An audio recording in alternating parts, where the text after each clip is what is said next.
Hi friends, నీలీస్ వరల్డ్కి స్వాగతం.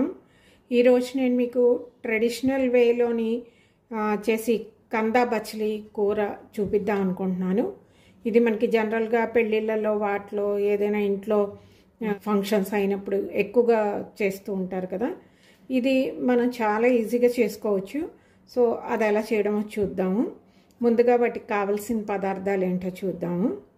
ఇక్కడ నేను కంద తీసుకున్నాను. ఇది ఇంత ముక్కల కింద కట్ చేసుకున్నాను, ఈ సైజు ముక్కల కింద. అలాగే ఇది బచ్చలి. సో ఈ బచ్చల్ని కూడా నేను ఫైన్గా కట్ చేసి ఉంచేసుకున్నాను.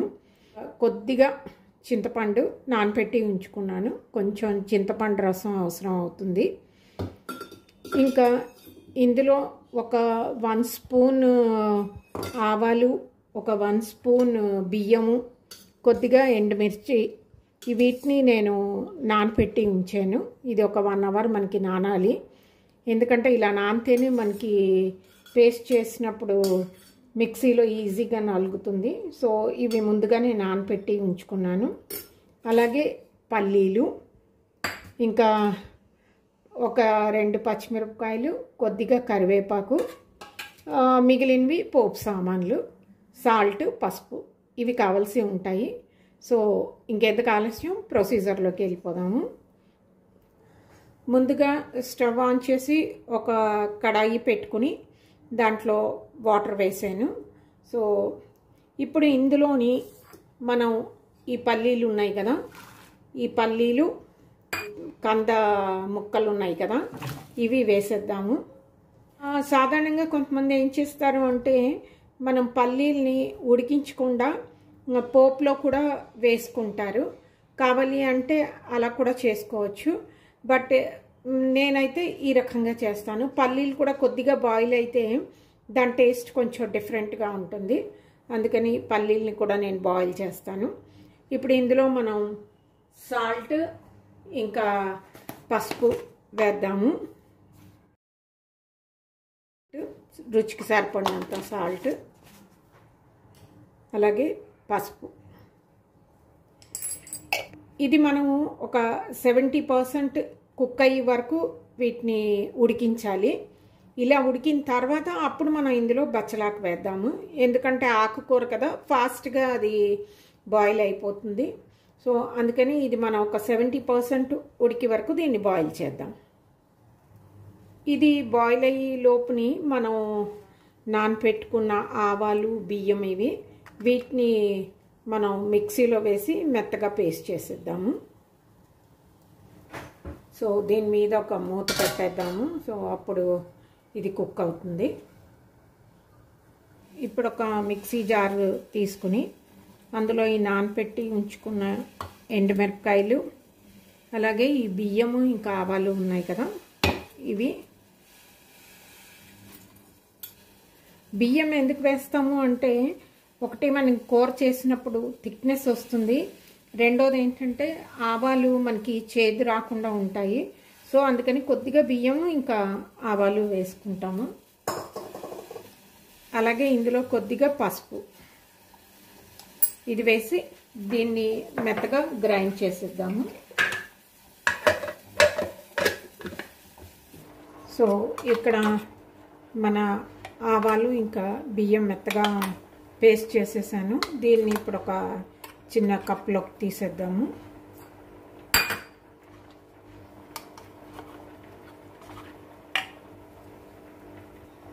సో ఇలాగా తీసిన తర్వాత దీంట్లో మనం ఇమీడియట్గా దీని మీద కొద్దిగా ఆయిల్ వేసి ఉంచాలి, లేకపోతే చేదు రావడానికి ఛాన్సెస్ ఉంటాయి. సో దీని మీద కొద్దిగా ఆయిల్ వేసేద్దాము. సో ఒక 2 స్పూన్స్ వరకు మనం దీంట్లో ఆయిల్ వేసేసి జస్ట్ ఒకసారి మిక్స్ చేసేసి పక్కన ఉంచేద్దాము.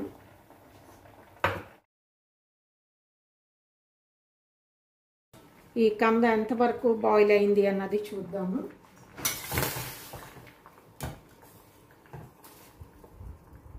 సో మన కంద 70% బాయిల్ అయిపోయింది.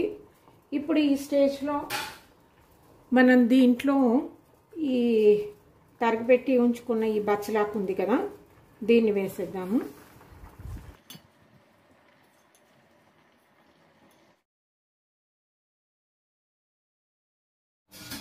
జస్ట్ మనం ఒక 3 to 4 minutes కనుక ఉంచాము అంటే బచ్చలు మనకి కుక్ అయిపోతుంది. సో ఒక 3 minutes ఉంచుదాము. సో అది ఆ 3 minutes అయ్యేలోపుగా మనం ఈ చింతపండు జ్యూస్ తీసేసేద్దాము. కొంచెం ఈ చింతపండు రసం చిక్కగా ఉండేటట్టే చూసుకోండి. చింతపండు గుజ్జు కూడా రెడీ అయిపోయింది.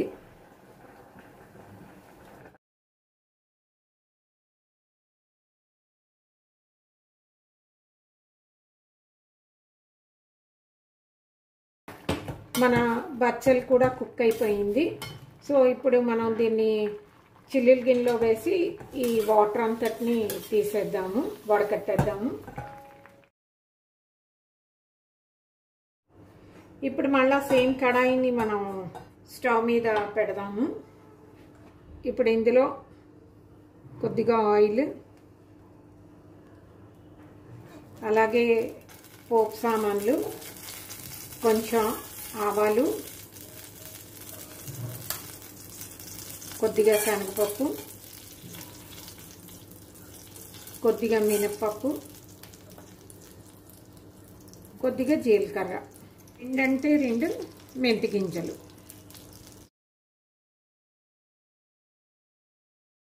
సో మన ఆవాలు కొద్దిగా చిటపట్లాడడం స్టార్ట్ అయ్యాయి. ఇప్పుడు ఇందులో ఒక 2 ఎండుమిర్చి, అలాగే కొద్దిగా ఇంగువ,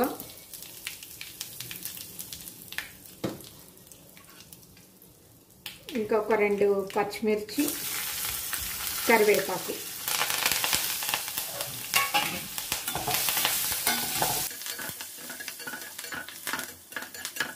ఇప్పుడు ఇందులో మనం వడకట్టి ఉంచుకున్న ఈ కూర ఉంది కదా, ఇది వేసేద్దాము.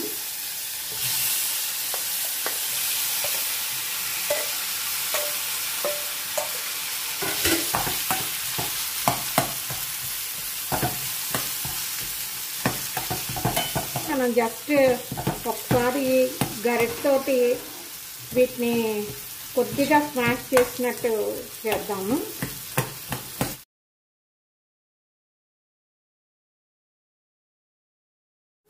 ఇప్పుడు దీంట్లో ఈ చింతపండు రసం ఉంది కదా, చిక్కగా తీసింది, ఇది వేసుకోవాలి.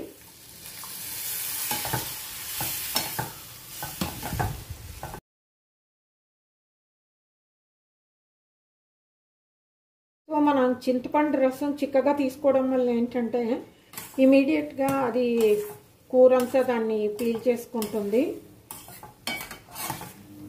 ఎందుకంటే ఆల్రెడీ కూర మనకి బాగా ఉడికిపోయి ఉంది కదా, అందుకని మనం చింతపండు గుజ్జుని కొద్దిగా తిక్కుగానే తీసుకోవాలి. సో మన చింతపండు గుజ్జు అంతా కూడా ఎగిరిపోయింది కదా. ఇప్పుడు మనం స్టవ్ ఆఫ్ చేసేద్దాము. మన కర్రీ ఆల్మోస్ట్ రెడీ అయిపోయింది.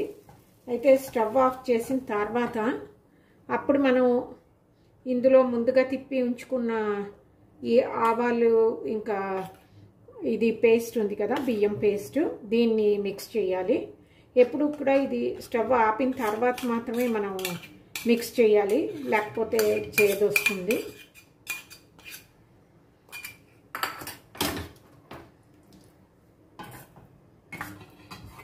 ఇప్పుడు దీన్ని ఒకసారి బాగా కలిపేద్దాము.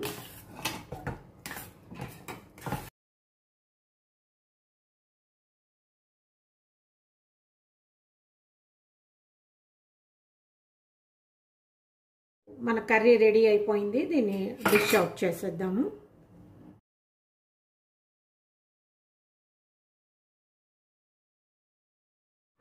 సో ఫైనల్గా మన కందా బచ్చలి కర్రీ రెడీ అయిపోయింది. ఇది ఫ్రెండ్స్ ఈరోజు వీడియో. హోప్ మీ అందరికీ ఈ వీడియో నచ్చి ఉంటుంది అనుకుంటాను. నచ్చితే నా వీడియోని లైక్ చేయండి, అలాగే షేర్ చేయండి. నా ఛానల్ని సబ్స్క్రైబ్ చేసుకోండి. మళ్ళీ ఇంకో వీడియోతోటి మీ ముందు ఉంటాను. అంతవరకు సెలవు. నమస్తే.